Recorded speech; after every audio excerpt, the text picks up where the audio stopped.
Hello students. तो आज हम स्टार्ट करने जा रहे हैं ग्रेविटेशन। ग्रेविटेशन क्या होती है?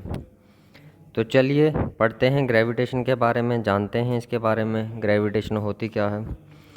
तो बेटा इसकी डेफिनेशन देख लें पहले। ग्रेविटेशन होती क्या है? The force of attraction between any two bodies of this universe is called gravitation. इसका मतलब क्या है कि इस दुनिया में कोई सी भी दो बॉडीज़ हों और उनके बीच में जो फोर्स ऑफ अट्रैक्शन होगी उसे हम ग्रेविटेशन कहेंगे। Okay students, this is the definition of your gravitation. Next क्या लिखा हुआ है? Gravitation force is the weakest force in nature. It is the most important force because it plays an important role in controlling the entire structure of this universe. तो बेटा ये जो मैं बता रहा हूँ ये मैं प्रूफ भी करके बताऊँगा। अभी आप सिर्फ समझते जाएं, देखते जाएं कि डेफिनेशन में क्या क्या है और क्या क्या बोल रहा हूँ। तो बेटा चलो स्टार्ट करते हैं ग्रेविटेशन। देखिए सबसे पहले हम दो बॉडीज़ ले लेते हैं। उन दो बॉडीज़ में एक का मास m1 है, एक का मास m2 है। ये बॉडी A है और ये बॉडी B है। तो बेटा केपलर ने जब स्टडी की, लॉज दिए, तो न्यूटन ने कहा कि इस यूनिवर्स में जितनी भी बॉडीज़ हैं वो एक दूसरे को अपनी ओर अट्रैक्ट करती हैं। अब भैया वो तो न्यूटन है, उसने तो कह दिया कि अट्रैक्ट करती हैं, हमें तो मानना पड़ेगा क्योंकि वो तो न्यूटन भाई साहब ठहरे। उन्होंने कहा कि दो बॉडीज़ इन द यूनिवर्स वो एक दूसरे को अपनी ओर अट्रैक्ट करती हैं, बट कैसे अट्रैक्ट करती हैं? Along the line joining the centre of the object, means along the centre of the object. मतलब जो बॉडी ए है वो बॉडी बी को अट्रैक्ट करेगी या बॉडी बी बॉडी ए को अट्रैक्ट करेगी, but line joining the centre of the object. मतलब जो फोर्स लगेगी वो बॉडी के सेंटर से लगेगी। जो दोनों बॉडीज़ एक दूसरे को अट्रैक्ट करेंगी और जो फोर्स लगेगी वो एक्ट करेगी from the centre of the object. Okay बेटा, हम मान लेते हैं बॉडी ए का मास m1 है और बॉडी बी का मास m2 है। तो बेटा ये न्यूटन साहब कहते हैं कि जो force applied on A due to B ये किसके बराबर होगी? Force applied on B due to A, और ये अपोजिट होगी। इसका मतलब क्या है बेटा, ध्यान से समझना। मैं मान लेता हूँ मैं हूँ और मेरे सामने आप हो। मैं आपको अपनी ओर खींच रहा हूँ और आप मेरे को खींच रहे हैं, but with equal and opposite force. मतलब अगर मैं आपको 5 न्यूटन की फोर्स से खींच रहा हूँ तो आप भी मेरे को 5 न्यूटन की फोर्स से खींच रहे हो, बट मेरी 5 न्यूटन प्लस की होगी और आपकी 5 न्यूटन अपोजिट होगी, बट मैग्नीट्यूड में दोनों सेम होंगी, वो होगी 5 Newton. Okay student, now next चलते हैं। नेक्स्ट बेटा क्या कहता है, इस फोर्स के बारे में कुछ थोड़ा सा जान लेते हैं, कुछ पॉइंट्स। सबसे पहला पॉइंट हम देखते हैं क्या है। सबसे पहले the force, the gravitational force is along the line joining the center of object, line joining the center of object। Okay बेटा, फर्स्ट क्या लिखा हमने? The force is along the line joining the centre of object, means जो force gravitational force लगेगी वो हमेशा act करेगी centre of object. ये आपका सेंटर है बॉडी बी का और ये सेंटर है आपकी बॉडी ए का, तो जो ग्रेविटेशनल फोर्स लगेगी वो हमेशा सेंटर के थ्रू ही एक्ट करेगी। ओके बेटा, तो नेक्स्ट पॉइंट, सेकंड पॉइंट लिखो बेटा। सेकंड पॉइंट आपका आएगा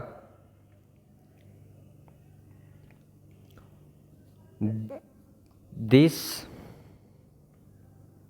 is a force of attraction.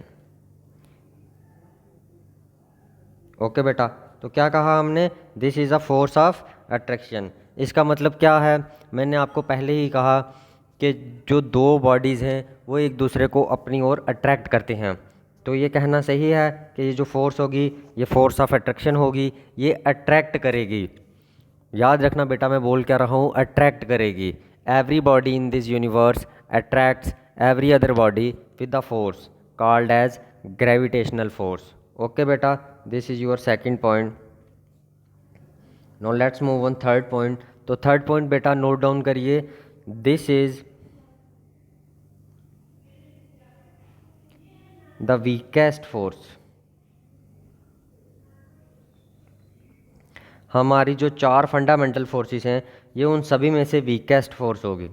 Okay बेटा, याद रखिए कि ये हमारी सबसे वीकेस्ट फोर्स होगी। फोर्थ पॉइंट देखिए, applied two point masses. Point masses. अब आप में से कोई पूछेगा, सर आपने तो बोला था कि ये दो ऑब्जेक्ट्स के बीच में होगी, बड़े बड़े ऑब्जेक्ट्स के बीच में होगी, अब आप बोल रहे हैं कि पॉइंट मासेस के बीच में होगी। तो बेटा आप ये याद रखें, मैं आपको बताऊंगा कि ये पॉइंट मासेस पे कैसे अप्लाई होगी। आप सिर्फ अभी देखें और नोट डाउन करें। Now move on further point. तो बेटा पांचवा पॉइंट क्या होगा? ये एक्ट करेगी by making action and reaction pair. Action and reaction pair. Okay बेटा, बेटा एक्शन एंड रिएक्शन पेयर क्या हुआ? मैंने आपको स्टार्टिंग में ही कहा कि बॉडी ए अगर 5 न्यूटन से, ए बॉडी 5 न्यूटन से को अपनी ओर अट्रैक्ट कर रही है तो दूसरी भी 5 न्यूटन से ही करेगी, लेकिन उसका जो मैग्नीट्यूड होगा, जो उसका जो डायरेक्शन होगी वो अपोजिट होगी, बट मैग्नीट्यूड जो होगा वो सेम होगा। ओके बेटा, नाउ लेट्स मूव फर्दर। तो बेटा अब ये तो सब था कि आपने थोड़ा बहुत देख लिया कि ग्रेविटेशनल फोर्स एक्ट कैसे करती है, हेवनली बॉडीज़ के लिए होती है, पॉइंट मासेस के लिए भी एक्ट करती है। तो बेटा मैंने आपको बोला कि ये जो फोर्स है ये पॉइंट मासेस के लिए है। तो बेटा देखो, अगर मैं यहाँ पे सन पे बैठा हूँ,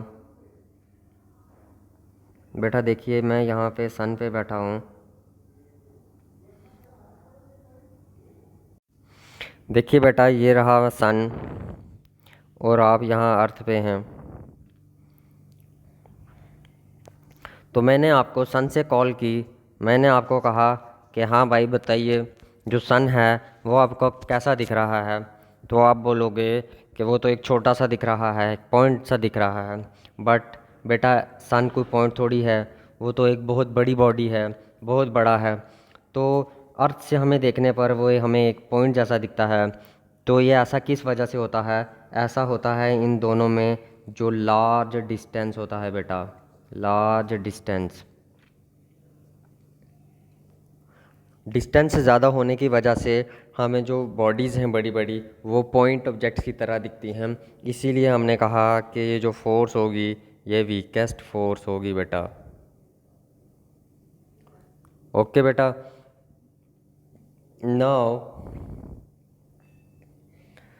नाउ बेटा अब देखिए हमारे जो न्यूटन साहब थे, इन्होंने कहा केपलर को कि मुझे ऐसा लगता है कि जो every body in the universe है वो एक रिलेशन के तहत काम कर रही है, एक फोर्स के तहत काम कर रही है। और वो फोर्स किसके बराबर होगी? वो फोर्स आपकी ये जो ग्रेविटेशनल फोर्स होगी वो दो फैक्टर्स पे डिपेंड करेगी। कौन कौन से फैक्टर होंगे बेटा? वो वो कौन कौन सी दो चीज़ें होंगी बेटा? देखिए वो दो चीज़ें होंगी आपकी, मान लेते हैं ये जो एफ जी है ये आपकी दो चीज़ों पे प्रोपोर्शनल होगी। एक तो न्यूटन साहब ने कहा कि जो आपकी फोर्स होगी ये दोनों ऑब्जेक्ट्स के मासिस के प्रोडक्ट के बराबर होगी, प्रोपोर्शनल होगी, M A into M B. Okay बेटा। सेकंड कहा कि ये इन्वर्सली प्रोपोर्शनल होगी। ये मान लिया आपका ऑब्जेक्ट ए, ये मान लिया ऑब्जेक्ट बी, ये है मास m1, इसका है मास m2, और ये रहा इन दोनों के बीच का डिस्टेंस r। Okay student. तो न्यूटन साहब ने कहा एक तो इन दोनों का प्रोडक्ट के प्रोपोर्शनल होगी और एक square of the distance between these two objects. Okay student. तो ये हमारे न्यूटन साहब ने कहा।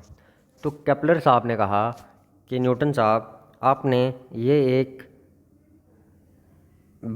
हमें एक रूल तो बता दिया कि ये इसके प्रोपोर्शनल है, ये इसके प्रोपोर्शनल है, तो आप एक काम कीजिए, आप एक रिलेशन डेवलप कीजिए। तो न्यूटन साहब ने कहा ठीक है, मैंने ये बताया है तो रूल भी मैं बताऊंगा, लॉ भी मैं बनाऊंगा। तो उन्होंने क्या किया, इनको कंबाइन किया। आपकी एफ डायरेक्टली प्रोपोर्शनल थी m1 इंटू m2 और एफ डायरेक्ट इन्वर्सली प्रोपोर्शनल थी square of the distance between two. आप इन दोनों को कंबाइन कीजिए बेटा, तो आपका आएगा f is directly proportional to m1 into m2 upon R square. तो बेटा आप सब जानते हैं कि जब ये प्रोपोर्शनलिटी का साइन हटेगा तो एक तो इक्वल टू आएगा और एक सम कांस्टेंट आएगा। तो बेटा चलिए इक्वल प्रोपोर्शनलिटी हटाते हैं, तो आपकी फोर्स बराबर होगी equal to G gravitational constant G into product of two masses of object upon R square. This G is your gravitational constant, gravitational constant. Okay student. जिस फोर्स के बारे में हम बात कर रहे थे कि जो फोर्स एक्ट करेगी along the line joining the centre of the object, वो फोर्स आपकी यही फोर्स होगी F equals to G into m1 into m2 upon R square. Okay student, ये सब था आपकी ग्रेविटेशनल के बारे में और जो ग्रेविटेशनल फोर्स थी। अब बेटा आपने निकाला ग्रेविटेशनल कांस्टेंट g। तो बेटा ग्रेविटेशनल कांस्टेंट g की जो वैल्यू होती है वो होती है 6.67 into 10⁻⁻11 Newton metre square per kg square. Okay बेटा, अब ये थे इसके वैल्यू थी। अब बेटा इसकी हम डायमेंशन देख लेते हैं। डायमेंशन क्या दिखेगी? तो बेटा न्यूटन मीटर स्क्वायर है, न्यूटन बराबर होता है मास इंटू एक्सेलरेशन के बराबर। आगे क्या है? Metre square upon kg square. Okay बेटा, तो यहाँ पे मास है m1 आएगा, एक्सेलरेशन के क्या होता है L1 t-2 Newton metre square था, तो L2 अपॉन kg का स्क्वायर है तो मतलब मास का स्क्वायर। ओके स्टूडेंट, इतना समझ आ गया? तो पीछे आया था आपका m1 L1 t-2 अपॉन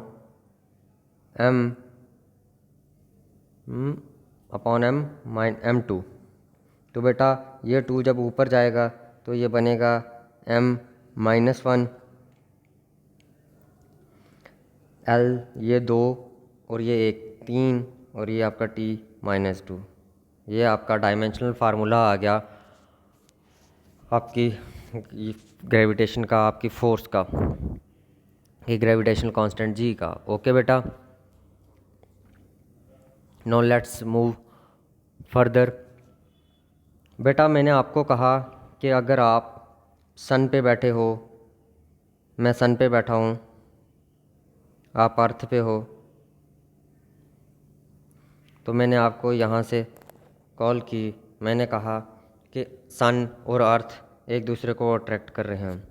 तो बेटा ये तो ऊपर स्पेस में है, वैक्यूम में है, तो हम यहाँ से लिख सकते हैं force, gravitational force is independent of medium. तो बेटा इस फोर्स पे मीडियम का कोई फ़र्क नहीं पड़ता, चाहे मीडियम एयर हो, वैक्यूम हो, कुछ भी हो, इस पे इसका कोई फ़र्क नहीं पड़ता। ओके स्टूडेंट, तो ये सब था आपकी ग्रेविटेशनल फोर्स के बारे में। तो बेटा चलिए कुछ पढ़ लेते हैं। तो बेटा देखिए, universal law of gravitation. The universal law of gravitation is formulated by sir Isaac Newton. जैसे आप सर आइजैक न्यूटन कहते हैं, कुछ लोग इसाक न्यूटन कहते हैं, सो आप कुछ भी कह लो, नाम तो उनका चेंज होने वाला नहीं है। बेटा चलो स्टेटमेंट देखते हैं, इसकी स्टेटमेंट क्या रहेगी। स्टेटमेंट कहती है, it states that everybody in the universe attracts every other body। Means ये आपकी एक बॉडी है, ये आपकी दूसरी बॉडी है, ये अट्रैक्ट करेगी, एक बॉडी दूसरी बॉडी को अट्रैक्ट करेगी विद द फोर्स, एक फोर्स के तहत जो एक्ट करेगी along the centre, which is directly proportional to the product of their masses and inversely proportional to the square of the distance between them. इसका mass m1 मान लें, इसका मास m2 मान लें, तो इन दोनों के प्रोडक्ट के ऊपर और जो इनके बीच का जो डिस्टेंस r ले लेते हैं तो इनके स्क्वायर के इन्वर्सली प्रोपोर्शनल होगी। तो बेटा चलिए कंबाइन करते हैं। कंसीडर टू बॉडीज़, हमने जो दो बॉडीज़ ले ली, मास m1 ले लिया, मास m2 ले लिया, तो बेटा न्यूटन साहब ने कहा कि जो फोर्स होगी वो डायरेक्टली प्रोपोर्शनल होगी product of the two masses और इन्वर्सली प्रोपोर्शनल होगी square of the distance between the two bodies. तो बेटा इन दोनों को जब कंबाइन किया तो आपका ये आ गया, F is directly proportional to m1 m2 upon r square. तो जब प्रोपोर्शनलिटी का साइन हटाया बेटा आपका इक्वल टू और एक कांस्टेंट g लग गया, तो ये जो g था ये आपका कांस्टेंट ऑफ प्रोपोर्शनलिटी था, जिसे हम यूनिवर्सल ग्रेविटेशनल कांस्टेंट कहते हैं। इसकी जो वैल्यू होती है वो 6.67 into 10⁻⁻11 Newton metre square per kg square होती है। ओके बेटा, नाउ यूनिवर्सल ग्रेविटेशनल कांस्टेंट जो हमने g निकाला उसके बारे में थोड़ा सा देखते हैं। तो जो आपकी फोर्स थी बेटा वो बराबर थी g into m1 m2 upon r square के बारे में। तो यहाँ से ये मास आपका कांस्टेंट रहेगा, दो बॉडीज़, अगर ये सन है ये अर्थ है, इनका जो मास ऑफ सन होगा वो कांस्टेंट रहेगा, मास ऑफ अर्थ भी कांस्टेंट रहेगा, जो इन दोनों के बीच का डिस्टेंस है वो भी कांस्टेंट रहेगा। अगर हम m1 m2 को 1 ले लें और r का जो डिस्टेंस है वो भी 1 ले लें, सपोज कर रहे हैं, वो तो कांस्टेंट ही रहेगा। तो जो आपकी फ़ोर्स होगी वो बराबर हो जाएगी ग्रेविटेशनल कांस्टेंट g के बराबर। वो उतनी ही फोर्स अगर हम मान लें कि सन का मास 1 kg है, अर्थ का मास 1 kg है, इन दोनों के बीच में जो डिस्टेंस है वो 1 मीटर है, तो बेटा जो आपकी फोर्स ग्रेविटेशनल फोर्स लग रही होगी वो बराबर हो जाएगी 6.67 into 10⁻⁻11 Newton metre square per kg square के बराबर। ओके बेटा, तो देख चलिए इसके SI यूनिट के बारे में देख लेते हैं थोड़ा सा। तो बेटा आपका F बराबर होता है g m1 m2 upon r square. अब यहाँ से g निकाल लेते हैं, ये F इसके साथ मल्टीप्लाई हो के एफ आर स्क्वायर बन जाएगा, अपॉन m1 m2 इसके डिवाइड में आ जाएगा इक्वल टू g। तो वही लिखा है बेटा, g equals to F R square upon m1 into m2। Okay बेटा, नेक्स्ट यूनिट ऑफ g निकालें अगर बेटा, तो यूनिट ऑफ g निकालेंगे तो बेटा फोर्स है, यहाँ पे फोर्स का यूनिट क्या होता है न्यूटन, r है रेडियस, रेडियस क्या होता है डिस्टेंस बेटा, तो r का स्क्वायर है यानी मीटर का स्क्वायर, अपॉन बेटा मास है kg एक बार, into mass of second into kg, तो बेटा यहाँ पे आएगा newton metre square per kg square. This is how to derive your the units of g। Okay बेटा, तो यहाँ पे बेटा ये डायमेंशन मैंने अभी आपको निकालना बताया बेटा, डायमेंशन कैसे निकाले जाते हैं बेटा, न्यूटन मीटर स्क्वायर kg पर केजी स्क्वायर है, तो न्यूटन बराबर होता है मास इंटू एक्सेलरेशन के। तो मास का क्या होगा बेटा m1, एक्सेलरेशन बराबर होती है बेटा मीटर पर सेकंड स्क्वायर, तो मीटर का L1 आ जाएगा, पर सेकंड स्क्वायर मीन्स T-2 आ जाएगा बेटा। इतना आ गया ये न्यूटन का। आगे मीटर स्क्वायर भी है बेटा, तो वो आएगा साथ में L2 अपॉन केजी का स्क्वायर है, तो बेटा मास का स्क्वायर। बेटा जब ये m2 ऊपर जाएगा तो ये -1 बन जाएगा, तो फॉर्मूला बनेगा m-1 बिकॉज 1 -2 -1, L1 और L2 ये L3 हो जाएंगे, तो ये T-2। ओके बेटा, m-1 L3 T-2 is your the dimensional formula of your gravitational constant ji. Okay बेटा, ये आज हमने पढ़ा ग्रेविटेशन क्या होती है और यूनिवर्सल लॉ ऑफ ग्रेविटेशन, जिसे आप न्यूटन लॉ ऑफ ग्रेविटेशन भी कह सकते हैं, वो हमने पढ़ा। तो बेटा इसके बारे में कुछ कल जनरल डिस्कशन करेंगे, वो हम कल करेंगे। ओके बेटा, थैंक यू।